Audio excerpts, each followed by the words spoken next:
today we are looking at a skating outfit in late 60s, 80s, 60s. And this one is based on an original garment, extant garment in a Met Museum that I've recreated for my second book, so the pattern will be available there. So as you can see, it's all nice, voluminous and warm, but let us have a look how many layers actually go into that. I'm not wearing all 4 layers, mostly because it's just too hot inside. But yeah, again, lots depends on where you live, in what climate you live. But that would be quite a nice and cosy outfit to go skating in a Hyde Park, for example. Or, as we did, in Saariselka in Finland. Let us have a look what's underneath. So, let us have a look what is lurking underneath all that quilting. We start as always with undergarments. I've got nice woolen stockings, very warm, and long drawers, and chemise as always. Now very often you could see accounts of sort of knitted vests, just like our thermals, that they also could be worn underneath depending on the country you're in. Some countries can go skating when it's -2 and everything's fine. Sometimes it's -25. So it really depends on where you live or where you're visiting and what is the weather like outside. Right, I'll be wearing just basic shoes, legs down, sturdy heel, and these skates attach to them through. They're a bit dirty, but there's a hole here in the heel that corresponds to the screw over on the skates. That's not the most secure skating, as you will see on the video, but it's definitely possible, and you could adapt. Well, you didn't need a special boot for that as long as they were ankle high and they kept your ankle secure, but you were hardly doing pirouettes there, or maybe not. They're also quite funnily little hooks, not hooks, sort of spikes grabbing to the sole as well, so that provides you with a little bit more stability as well. Right, so let's get these bad boys first.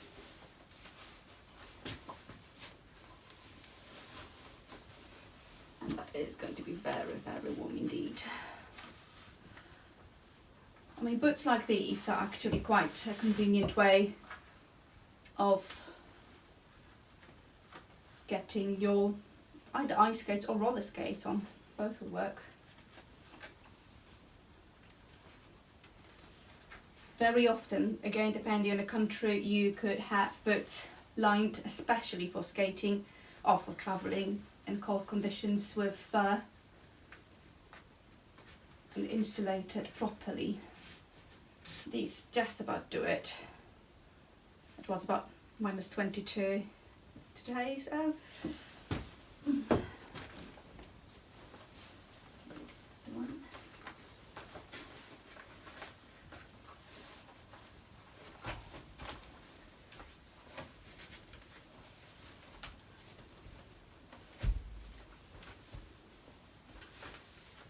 I probably would get a size bigger if I was going for double socks.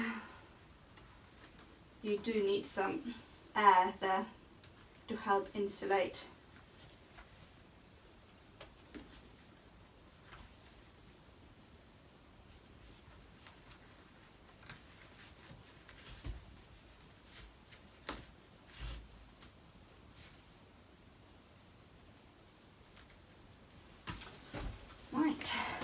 The other ones. I will add the other ones later. Again, chemise inside or outside on choice. I'll keep it outside for the time being. And an interesting corset. This one is made to a pattern I saw somewhere on a Facebook page called 19th Century Sewing Patterns. Have a look at the link. But all the patterns are available for free online in the university.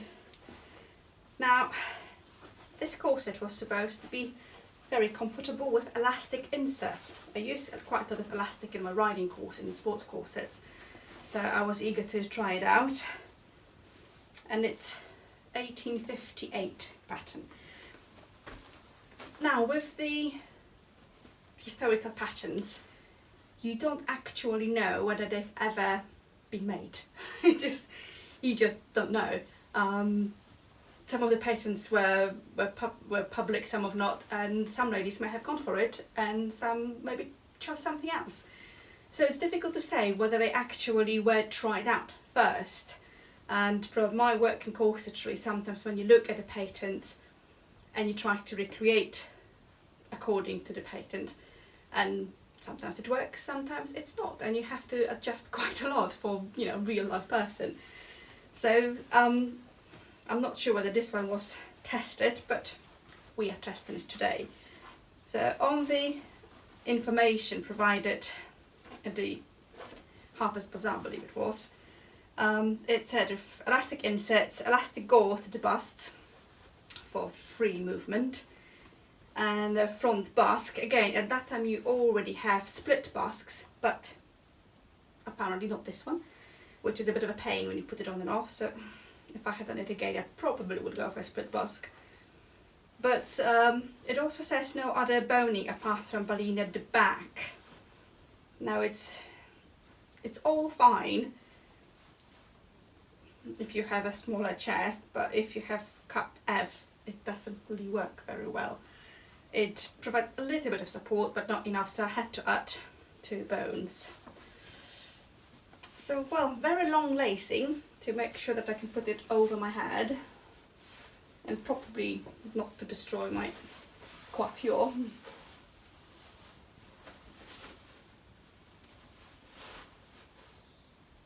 But obviously, if you have a sister or mother or servants, they can help you out with lacing it all.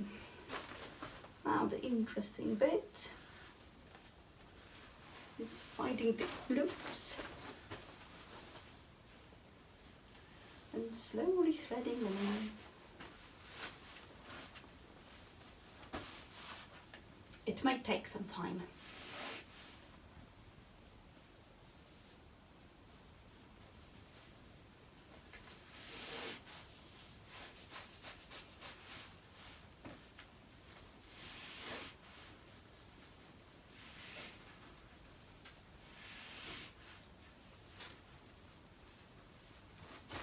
I don't have a very good mirror here, so I can't really see what I'm doing, but hopefully, oops, asset adjustment, I can see something.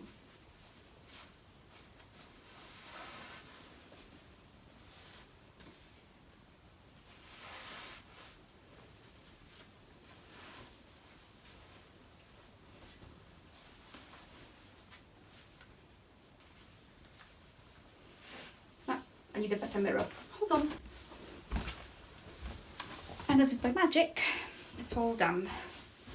There's really long laces, and it feels very comfortable, to be honest. I could still do with a little bit more boning just to prevent the wrinkling, but that's just aesthetics. I've added these bones, for example. Could do a little bit more, and I feel one more bone on both sides would be a little bit more comfortable. But most of that is just aesthetic, so there you go. I've got elastic boobs and elastic hips. Should be okay for skating. Right. It's going to be cold. Again, I could wear pantaloons or trousers that were quite often worn in cold conditions under the skirt. So if you have them and it's -22, I'll just go with plain petticoats. The fact with layers means you have air trapped in between the layers, and that creates a nice cushion that warms up and helps.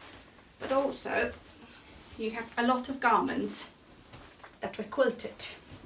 Now this is an original quilted petticoat in silk, and it's absolutely stunning.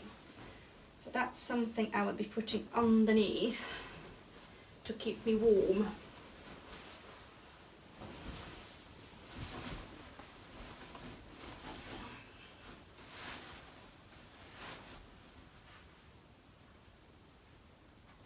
A little bit too big, but not bad considering it's an original one and a very good condition too.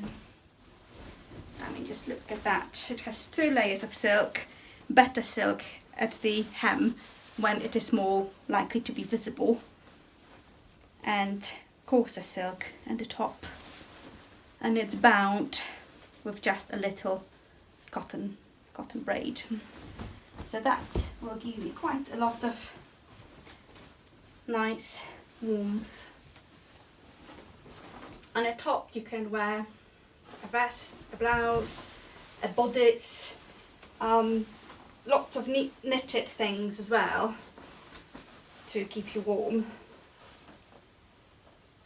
I'm just opting for a bit of a blouse, a waistcoat, especially nice wool waistcoat would work just as well. And the rest of the outfit is just loud.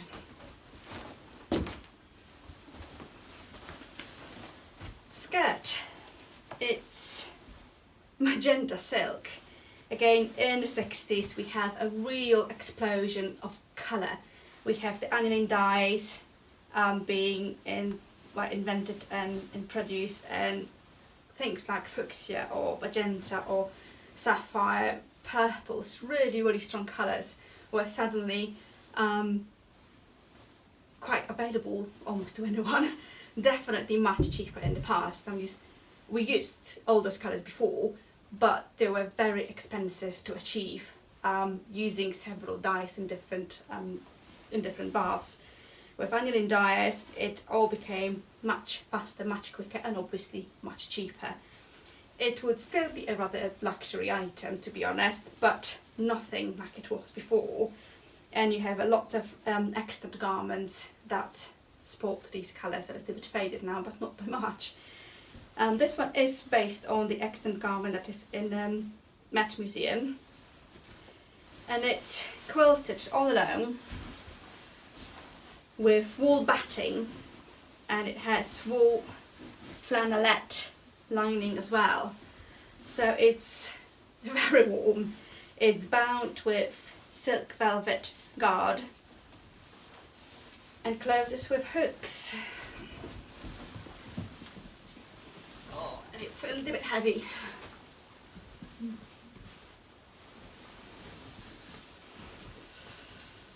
Guess what took most of my luggage allowance on a flight to Finland? Right, where is the front, where is the back? This is the front. Missing button, you haven't seen it.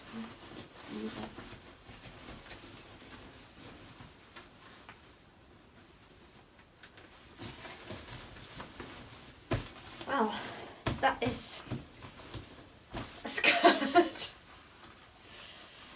Now I have a palette top to put over it, but before I put that on and actually boil here, let us look at options for headgear. The usual snoods were very popular, and I have a matching one, so let's put that on.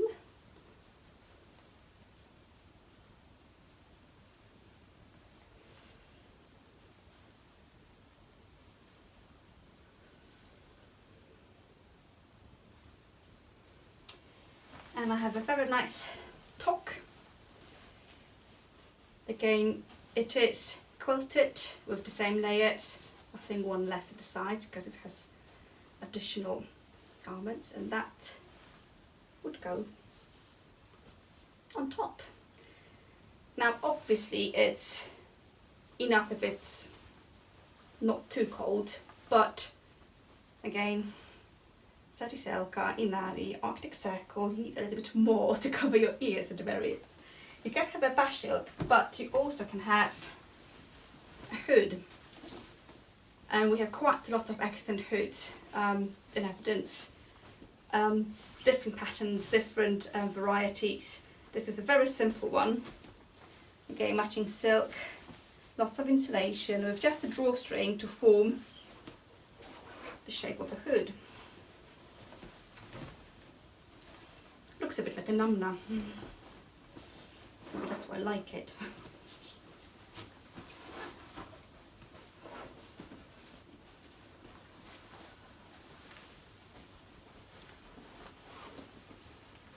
There you go.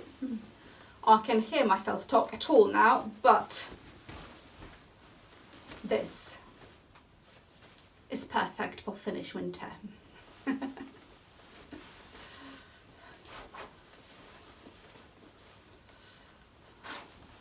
This is great. So cool. I love cool things. Right, let's put our palette on. Again, this is a very loose cut, probably a little bit looser than the original, but you can put bodices, knitted waists, waistcoats, shawls underneath if needs be for insulation. And again, this one is lined with glazed cotton. Wool will be better probably, but hey.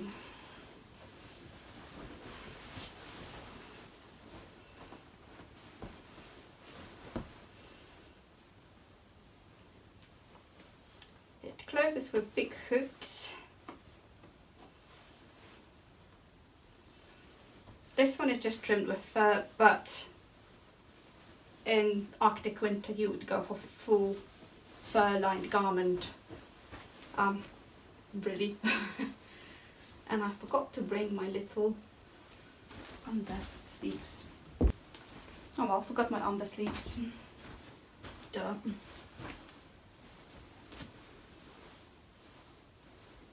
Yeah, I like this one. Additionally, you have a little shawl or a tippet. Again, can be fur, can be wool. Lots of possibilities. You have a matching muff, but that's not enough. So you have mittens. Normal gloves obviously will not cut it in the Arctic. You need something that creates a bit of a space there for your digits to move. So yeah, winter style. Let's take it to the eyes. Oh my god.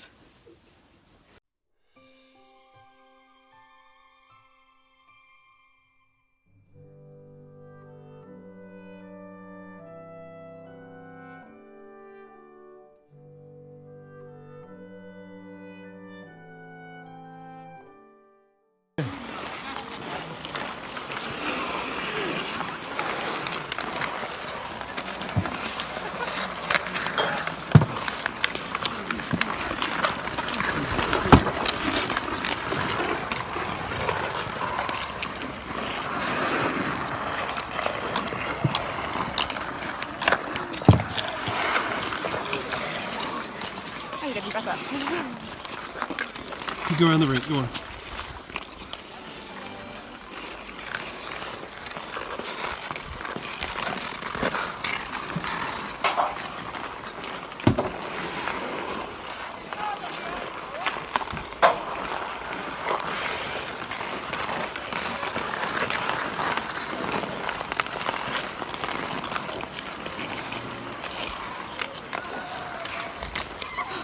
How is it? Very hard on the ankles. Right, if it's cold, do this. It's my quilted hood. A very simple design. You can wear it with or without a hat. It's a bit cold, so I'm wearing it with a hat.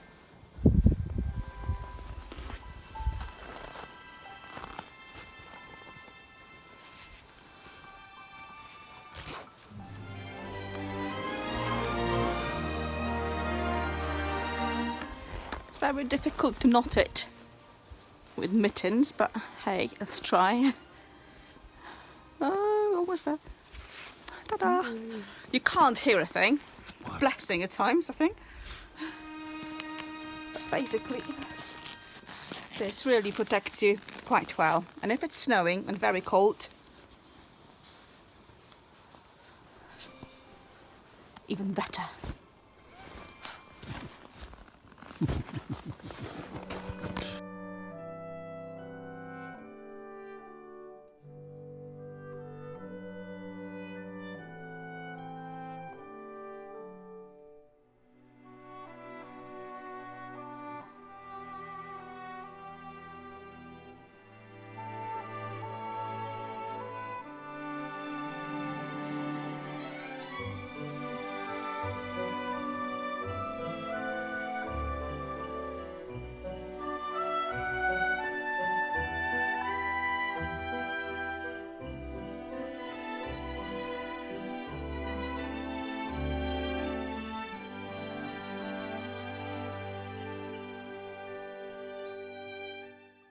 So there we go. I hope you enjoyed this one. I definitely enjoyed getting dressed and all that again and feeling a bit warm. A bit too warm now. But I suppose it's have a good Christmas or good holidays, whatever you celebrate, if you celebrate. I don't. And yeah, hope you enjoyed the video. If you want to support me, buy me a coffee and I'll try to make as many as I can. Thank you.